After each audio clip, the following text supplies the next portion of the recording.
Fighting Fish friends and fans and family, welcome to our first episode of our video series, Between the Gills, which is how your fighting fish are going to pass our time in quarantine.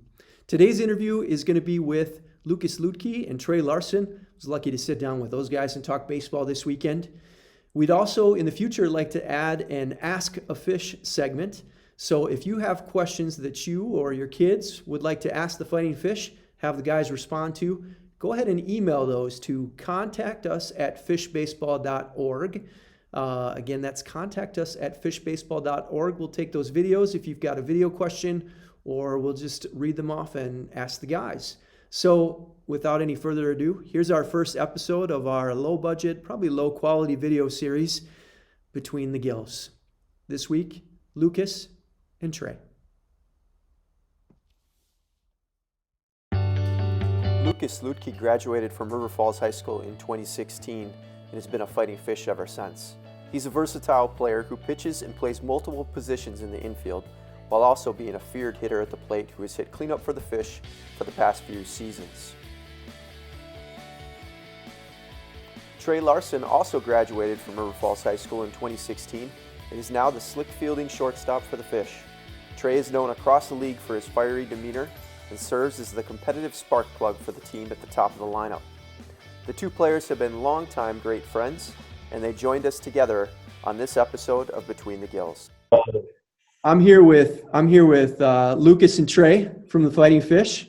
We're going to get our interview started, and really, guys, we want to start, I think, where it all began, like a little bit of your history as ball players. So, Luke or Trey, either of you can start, but what got you guys started playing baseball? What's one of your earliest baseball memories? So we both didn't play T-ball, and I didn't really know Trey until he joined travel ball, but we started with coach pitch, and that was just kind of too easy for us. We would just hit bombs.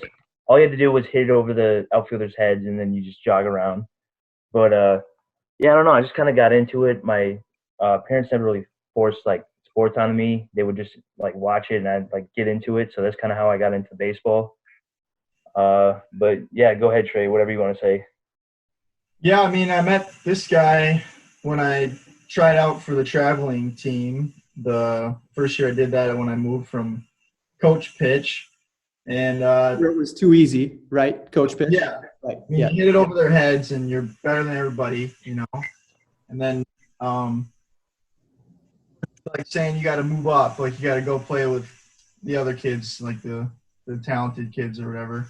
So I tried out, and first day of practice with the A team, I was so used to hitting the curveball trajectory, I just couldn't hit a straight fastball, and I didn't hit a single ball fair. I thought everybody hated me on the team. So first practice didn't really go that well, and then almost didn't come back, but I stuck it out and kind of escalated from there, going baseball-wise. So, fellas, let's dive into that a little bit. You're talking – to me, it sounds like you're talking about confidence, right?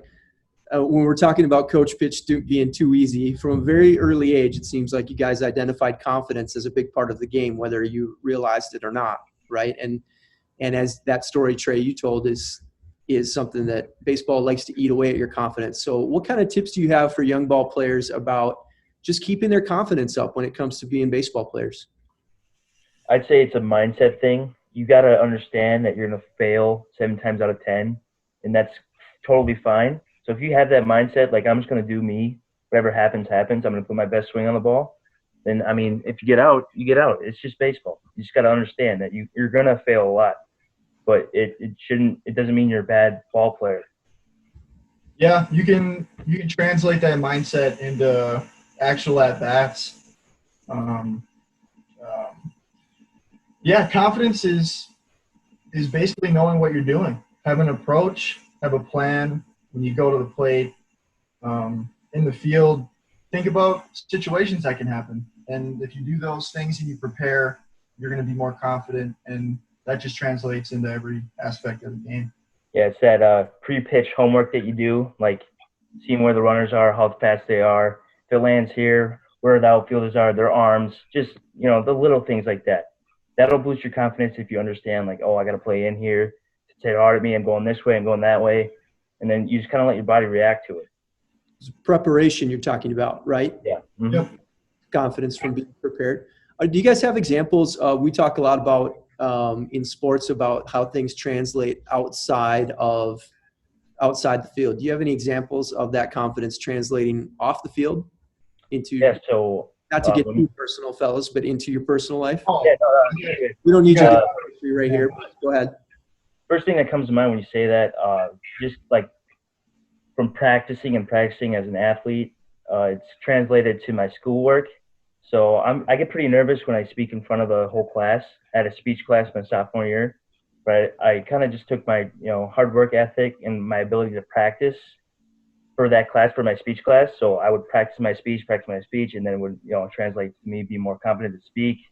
So yeah, just like being an athlete has helped me with my the hard work ethic into trying to lost my train of thought, but it's helped me with my speech class. Yeah. I got it all. Mental toughness.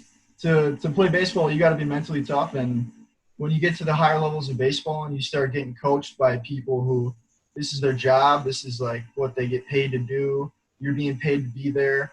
Once you get up to those levels, you gotta be mentally tough. So if you translate that into being able to take constructive criticism in the real world, it's helped me in jobs.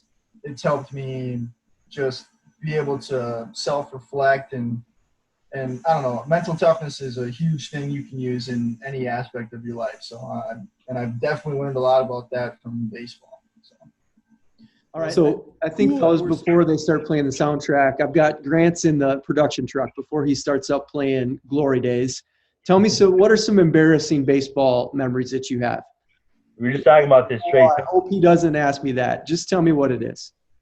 Yeah, we were just talking about that. I've had a few in college. I didn't really have a whole – well, I did have one. I was a freshman at River Falls High School playing for Bishop and Lucas. What was the assistant coach? Hallberg? Yeah. Yeah, he was a good baseball guy. For the Giants now, Hallberg. San Francisco Giants. Really? Yeah, he just got that job. Whenever baseball starts, he'll be in that dugout this year. Go ahead. Sorry to interrupt, fellas. No, I'm good. Yeah, so freshman year, I went on the Omaha trip with the varsity team, and I got down there. I got one AB in like 5 games. And so I'm like, freshman, varsity, on the trip, finally getting the game. So my mind is just cooking. Like the game is just too quick for me at this point.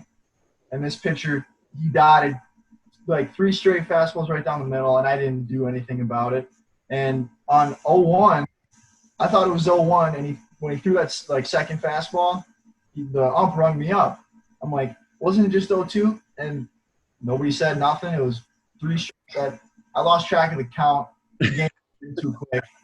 And then the next half inning, I caught like 3 pass balls.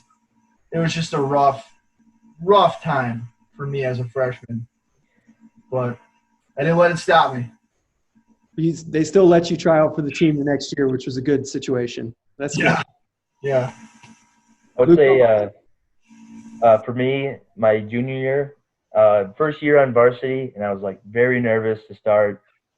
It was a confidence thing. I didn't have my confidence yet, and I just couldn't catch a fly ball or a pop-up to first base. So I think I'd missed like 4 or 5 of them, and those are always so embarrassing because they're just so easy, Like, I don't know. It gets higher and higher up, but they weren't that high. It wasn't like a major league pop-up. And you got to be able to squeeze those. Yeah, so I don't know. I don't really get embarrassed on the field, but I just remember just feeling like, why am I even like playing? Like you got me starting at first, and I can't even catch a pop fly. Yeah. But oh man. All right, fellas. So let's talk a little bit about playing in River Falls. We're lucky to play in front of a great crowd in River Falls. We have some great connections with people that come to our games. If there was one thing that you wish the common Fighting Fish fan knew, what is that? What do you wish the Fighting Fish fans knew? I wish they knew how much I appreciate them. Like they make the atmosphere so much better. They make me want to play for the next 20 years. They make every summer a dream for me.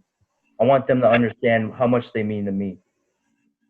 Yeah, the fans make it. You obviously have fun playing the game, but fans just add something that you can't really describe. It's just you have a bunch of people watching you do something that you're good at. For me, personally, that means a lot to me. But yeah, I'm the same with Lucas. I wish that they knew how much that they were appreciated for being there, because I'm not sure if they do. So all these different levels of ball, guys. What advice do you have for the youngest levels out there for kids growing up loving baseball? I would say embrace it. Try and live in the moment and enjoy it. Play Exactly. with people around you. Man, there's a lot of advice, but just enjoying the game. Don't get too hard on yourself. You're going to strike out. You're going to learn. You're going to come into the ball player that you're going to come into. It's a natural progression. Just keep working hard and just, if you're going to be serious about it, be serious about it. Talk to a lot of people who have gone down the path that you want to go down, and some who made it farther than others and some who didn't make it as far, but people who had the same goal, the same passion, and the same trajectory that they wanted to go. Just learn what they did right and wrong. There's a lot to be said for youth, but main one is just have fun in everything that you do. Good advice for baseball, good advice for life, I think. Fellas, it's going to be nice to see you in person when we're all able to play ball together again. Yeah. Until then, thanks for appearing on Between the Gills. Yeah. Thanks, Josh. Thanks, Josh. Grant, shut it down.